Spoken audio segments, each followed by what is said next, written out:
So my dad asked if I could repair this fillet knife he's had. It says the maker is Ja Martini from Finland, and I'm not sure how old this thing is. But I'd be hard pressed to think any knife gets used as much as this one did. So I'm going to clean this thing up and not only make it a new handle, I also plan to make what might be the first case in history with a lift mechanism inside.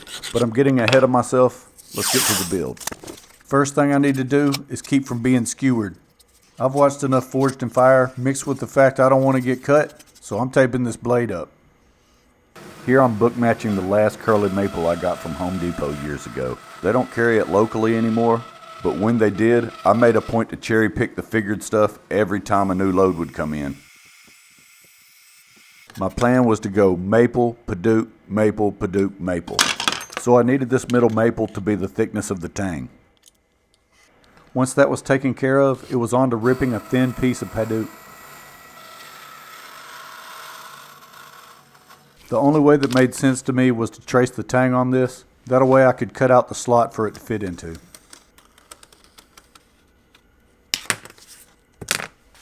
I didn't want to take off too much here, so I left a little space, then used a file to get it to the right width.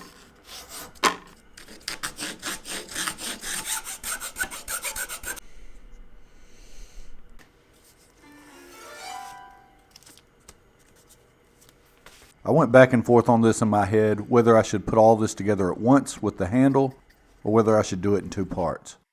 My reasoning for this was pretty simple. I wanted to be able to use double-sided tape to stick these together, then to be able to draw the design for the handle and cut it out before I actually attach it to the blade.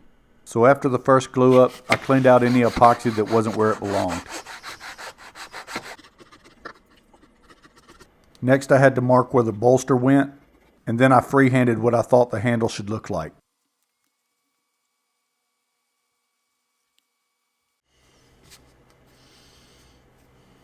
There was a catch. Since I had drawn this on the inside, I had to use tracing paper to trace the outline and then transfer it to the top.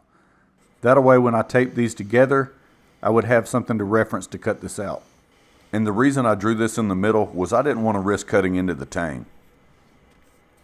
Next, all I had to do was double-sided tape the tracing paper to the top and tape the two sections together.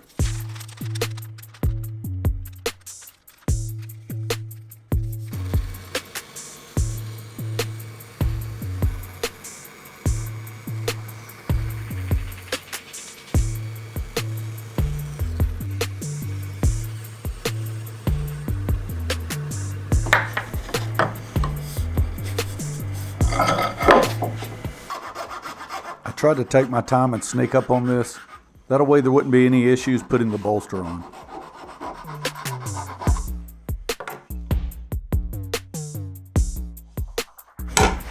Alright, we're getting there.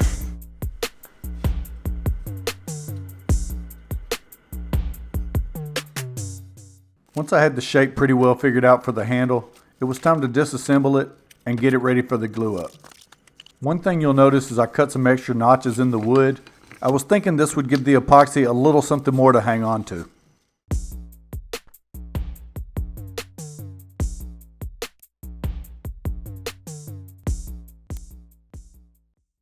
Because this knife handle was built for the hand in one direction, I wanted to make sure I put this knife in the right way. Even after thinking about it the whole time, I still had to flip it around.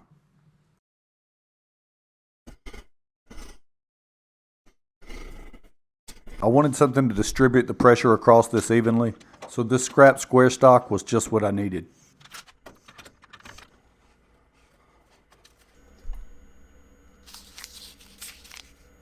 Some 80 grit on this belt sander was a good way to take care of the bulk of this.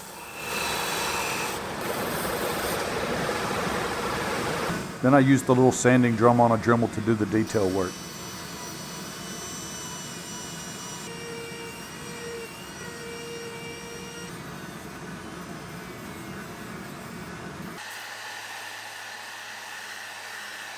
My plan to put tape over the bolster didn't really work.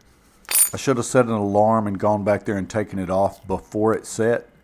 The problem for me is I got sick during this time and didn't make it out to the shop for a couple days. It was a mess. I wanted this to keep that patina, so I didn't polish it too much. I used some 4-0 steel wool to give it a little shine. Next was some last minute prep with some 600 grit sandpaper on the handle, followed by a makeshift way to hang the knife before I put some boiled linseed oil on it.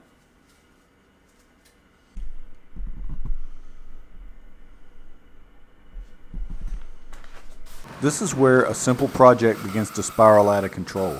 I decided, hey, it would be cool to make a case for this. And then I thought, what if the case could open up, the knife raise up, and be a display case also? In order for this to actually happen though, I needed to rip some of this padauk in half, that way I could book match it.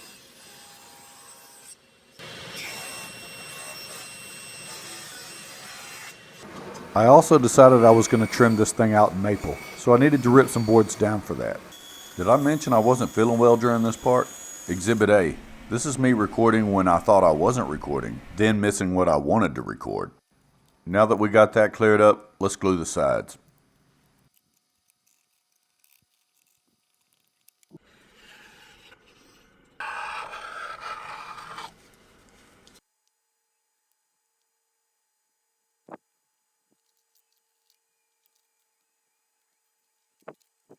This padauk really made a mess of my sandpaper. It was not just on my hand sander, it was on my drum sander too. That stuff is like Baron grease, it just gets everywhere. Now all I had to do was square off the end so that I would have a flat surface to glue the end piece to.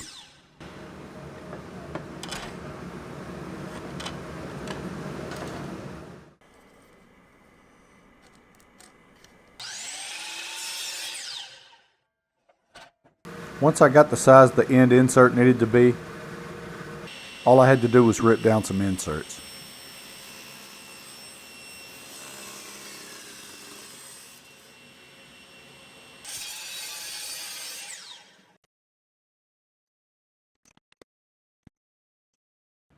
Add a little glue and a little time, and these would be ready to attach to the box.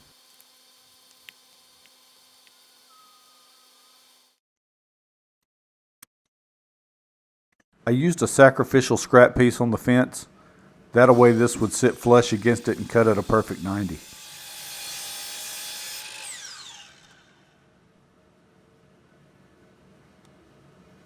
After that it was just spin and cut, spin and cut, spin and cut. A slight bit of touch up on the sander and we were good to go. Spin and sand. Sand and make a mess.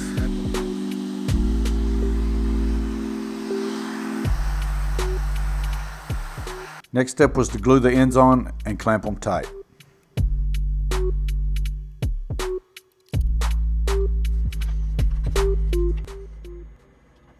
I used the oscillating sander to square this up a little bit. There was some bleed out with the glue, so this made quick work of it.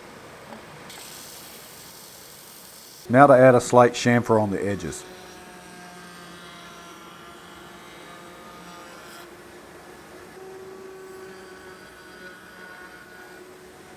Next was to calculate the center of this, that way I could cut it in half. I started to use the table saw to make this cut, but after using AlexSnodgrass's method to adjust this bandsaw, I have to say, it cut pretty darn good.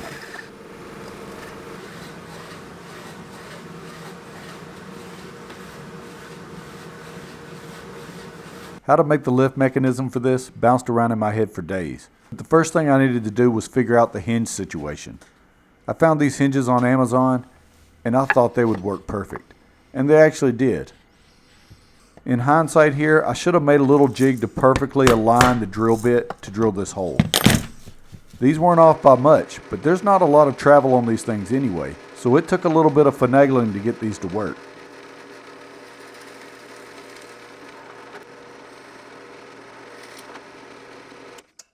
What you don't see here is me reaming out one of these holes a good bit in order to get this to align.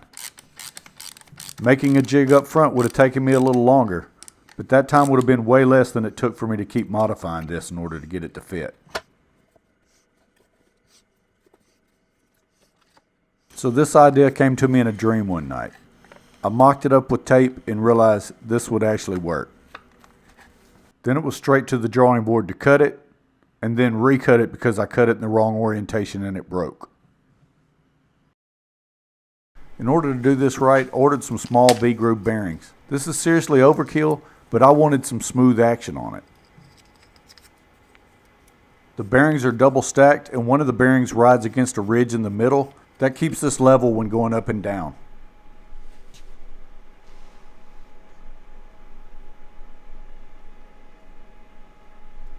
I decided in order for this to be properly displayed, the knife needed to be front and center. So it couldn't be something that covered most of the knife. It needed to highlight the knife.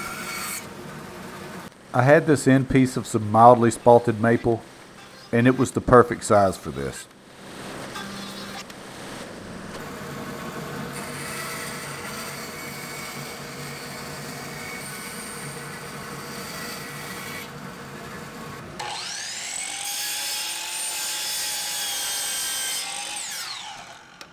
I used the CNC to pocket and cut the outline, then put a bevel on all the edges.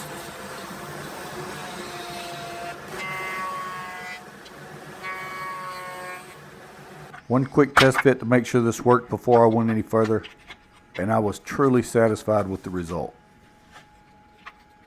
Learning from my mistake on the hinge holes, I made a jig for this to ensure that these were perfectly placed.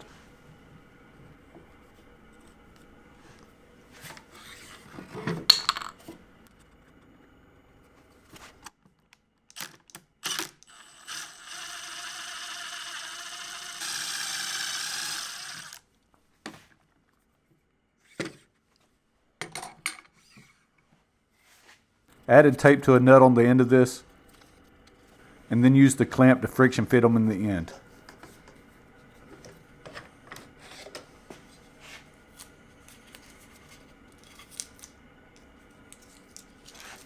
Another quick test to make sure I didn't need to add any washers so that this would fit in right, and it was working perfect.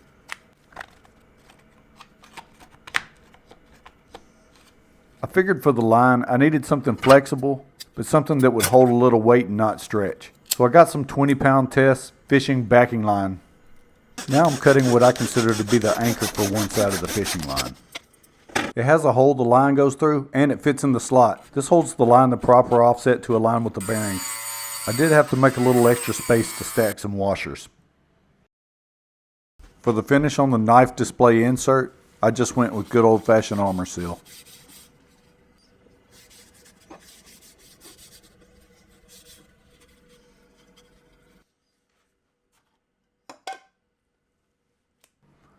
If I ever wonder why my screwdriver handles get dinged up, I wanted a small round handle for this, about the size of this blue tape roll.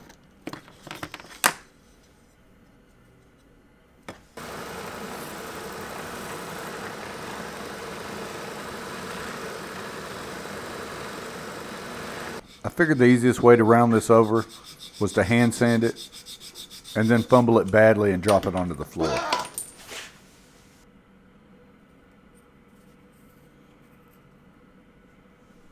I did a little measuring and put the tape where I needed to center this handle.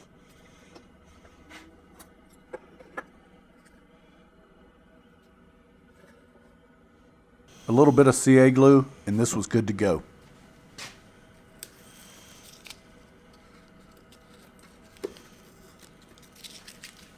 At this point I could see the light at the end of the tunnel, but as I find out later, it was just another oncoming train.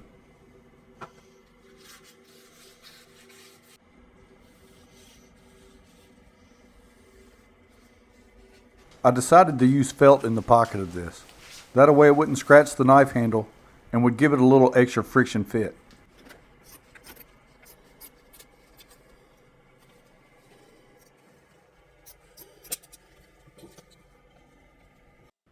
I didn't go too crazy with this. I just cut out the corners. That way when I pushed it in the pocket, it would fold up and wrap around like a box.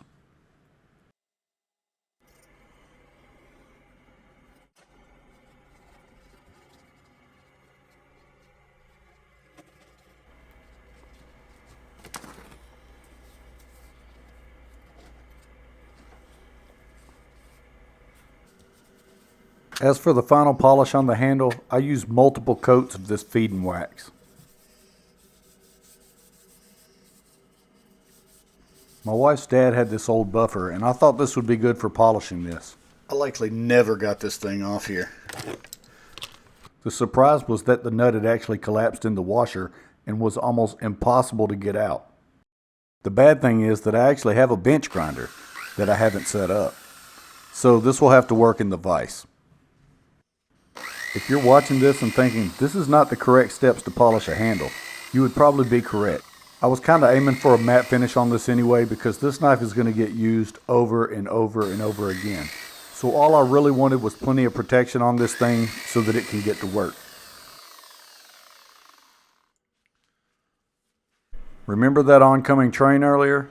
The armor seal on this padauk, it didn't actually cure.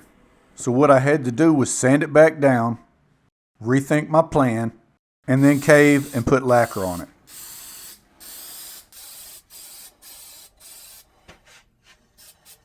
So I wanted to highlight these two things that I haven't really discussed. One is an extra guide for the string on the inside. The other is where the string goes into a hole, attaches to the lid, pulls through. Then I can use a screw to tighten down and tension the string.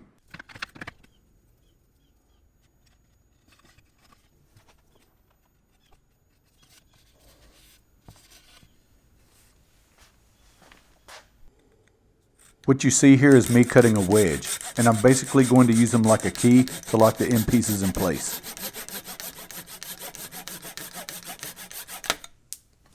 This is kind of the schematic of it, but each one has a wedge in there, and when I hammer this wedge in, it locks the lift mechanism in place.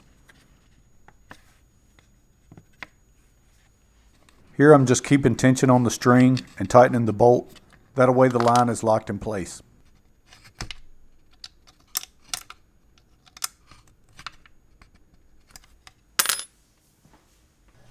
One thing I knew I'd have to eventually address was how to keep the knife in place when the case is closed.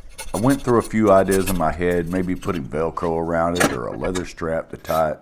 But ultimately, I decided on making kind of a cradle for the top and adding felt to it. That way, when the top was closed, it would just sandwich the knife and keep it in place.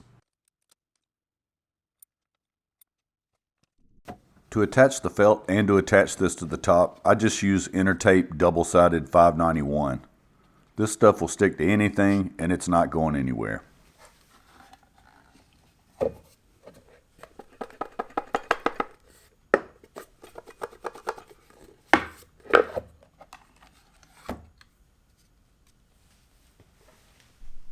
The last thing to do is somehow cut the logo too deep, that way it's not crisp. I was able to roughly salvage it by dropping some stain in there. Now let's get to the reveal.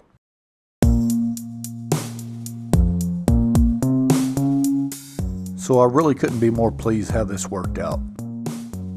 The handle really has a good feel to it, and the curly maple really has depth in the light.